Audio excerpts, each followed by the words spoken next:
প্রজুরি। So কেমন আছো সবাই? আমার একটি নতুন ভিডিওতে তোমাদের অনেক অনেক স্বাগত জানাই।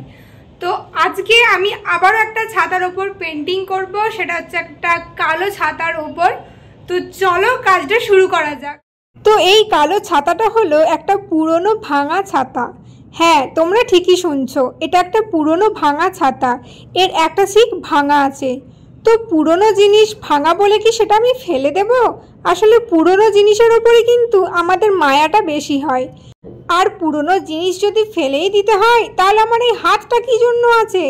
তাই চটপট আমার এই পুরনো ভাঙা ছাতাটাকে আমার এই ক্রিয়েটিভ হাত দিয়ে সাজাতে বসলাম।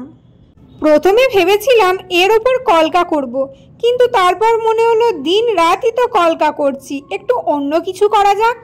তাই রং আর তুলি নিয়ে বসে পড়লাম আমার এই ভাঙা ছাতাকে সাজিয়ে তোলবার জন্য।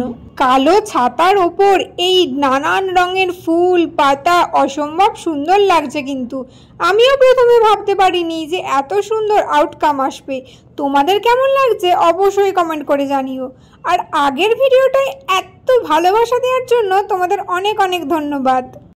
তোমরাও যদি আমার কাছ থেকে এরকম ছাতার ওপর পেন্টিং করাতে চাও তাহলে অবশ্যই কিন্তু যোগাযোগ করো স্ক্রিনে দেওয়া নাম্বারে। আমাদের কিন্তু কোনো কলিং অপশান নেই, অনলি হোয়াটসঅ্যাপ। কাজটা আমার প্রায় শেষের দিকেই, তো এইবারে ছাতাটা কমপ্লিট করে তোমাদের ফাইনাল লুকটা দেখিয়ে নিই। তো এই হলো আমার ভাঙা ছাতার রূপদানের ফাইনাল লুক। তোমাদের কেমন লাগছে অবশ্যই কমেন্ট করে জানিও, আর ভিডিওটিকে ভালো লাগলে একটি লাইক করে দিও। আর চ্যানেলটিকে যদি এখনও না সাবস্ক্রাইব করে থাকো তাহলে চটপট সাবস্ক্রাইব করে দাও আর বেল আইকনটা প্রেস করে দাও, যাতে সমস্ত ভিডিওর নোটিফিকেশন তোমাদের কাছে তাড়াতাড়ি পৌঁছে যায়। এরপর তোমাদের জন্য নিয়ে আসবো রথযাত্রা স্পেশাল একটা ভিডিও। সো দেখা হবে পরের কোনো ভিডিওতে। Till then stay safe, stay healthy, bye by.